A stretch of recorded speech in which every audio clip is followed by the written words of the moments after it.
普早前以战66首发了锐龙的轻薄商务本，由于提供了可更换内存的设计，这让它成为了差不多5000元以下最具性价比的 32G 轻薄本。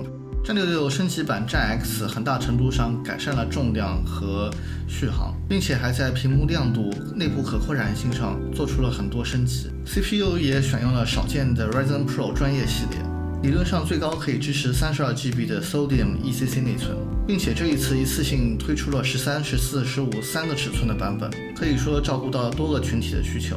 拆机中发现这台机器有比较多的卡扣，在这种情况下建议使用塑料撬棍打开机身后盖，这样也可以避免卡扣遭到损坏。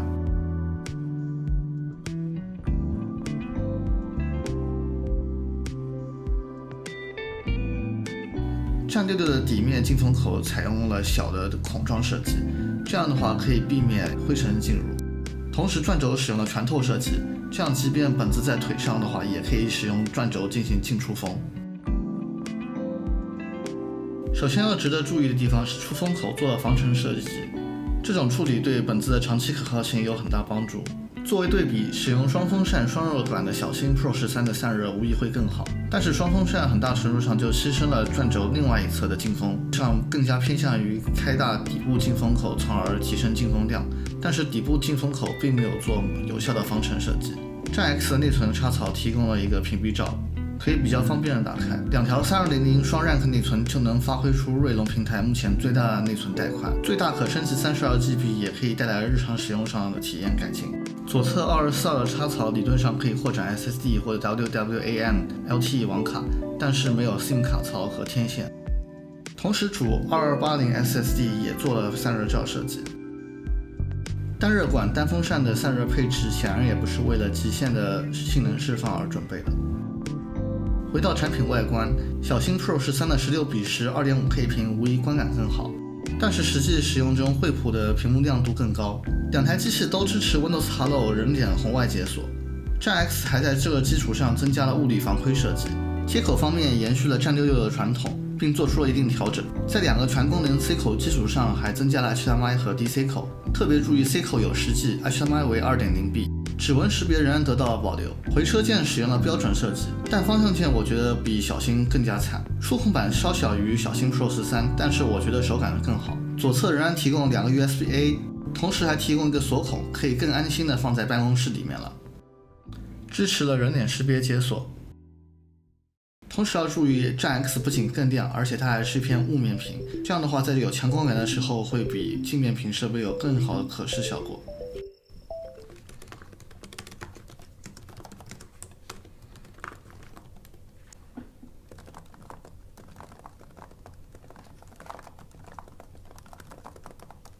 键盘方面的话，小新的键盘明显要显得更软，而且键程更短一些。我相信有更多人会喜欢战 X， 不过战 X 也有缺点，就是它的键帽会相对小一些。考虑到价位的话，我觉得战 X 的键盘是完全能够接受的。同时别忘了战 X 的15寸版本还有数字小键盘区。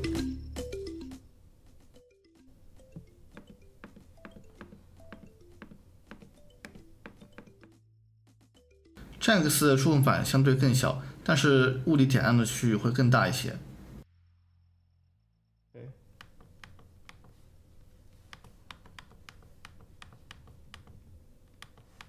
小新的音质真的只能用稀烂来形容。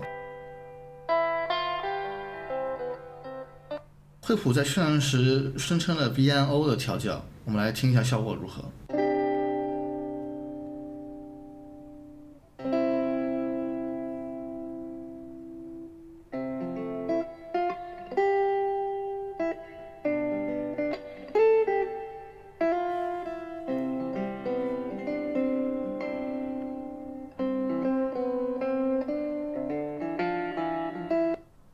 音量和动态明显会比小新 Pro 13好不少，然后我们来听一下标杆 MacBook Pro 的表现。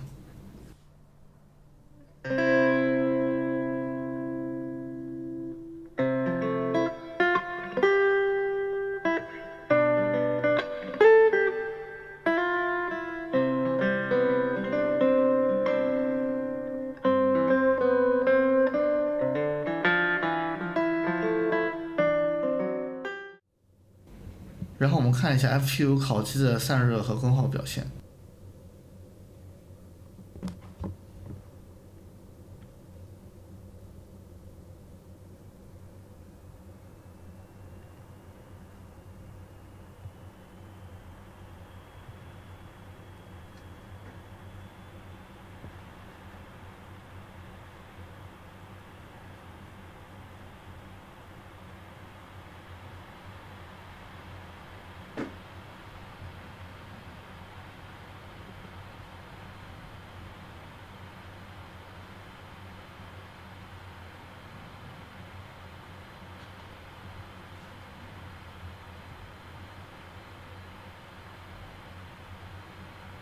战 X 的风扇的高频有点偏多，满载稳定在95度22瓦功耗上，这个结果我觉得相当能够接受。虽然它的散热没有办法达到35瓦或者40瓦那样高，但是能够升级32GB 内存，就意味着它的潜在对手可能是差不多15000元的 MacBook Pro 或者 XPS 13。大内存最现实的一点作用就是能够开更多网页，这个在日常生活中也是极为明显的生产力提升。长期看还能延长换机周期。电源适配器规格为65瓦 USB-C 口，明明提供了 DC 供电，但是还是给 C 口，就是一个很奇怪的事情。最大输入功率能到62瓦左右。网卡默认给了 AX200， 这点必须好评。这张卡可以支持160兆赫兹的 WiFi 6频宽。从 AIDA64 的内存测试来看，这台机器的43G 读写的话算是中上水平了。值得注意的是 FCL 可以到了1600。然后再谈一下便携性，战 X 的话要比小新略厚一点点。做工方面，我个人觉得战 X 更好一些，但是有些棱角显得过于硌手。最后总结来看的话，战 X 适合那些已经工作或者需要大内存的用户。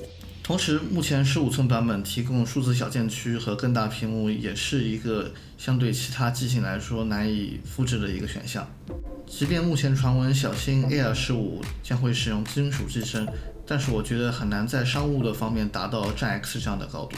即便说战 X 的散热只有22瓦，但是我觉得这基本上能够满足大多数人的使用条件。因为过了差不多28瓦这一关之后，更多散热能力带来的性能提升其实比较有限。像内存 RAM 数量带来的带宽变化，还有内存的整体大小才是对这两点对日常的使用的体验影响会更大一些。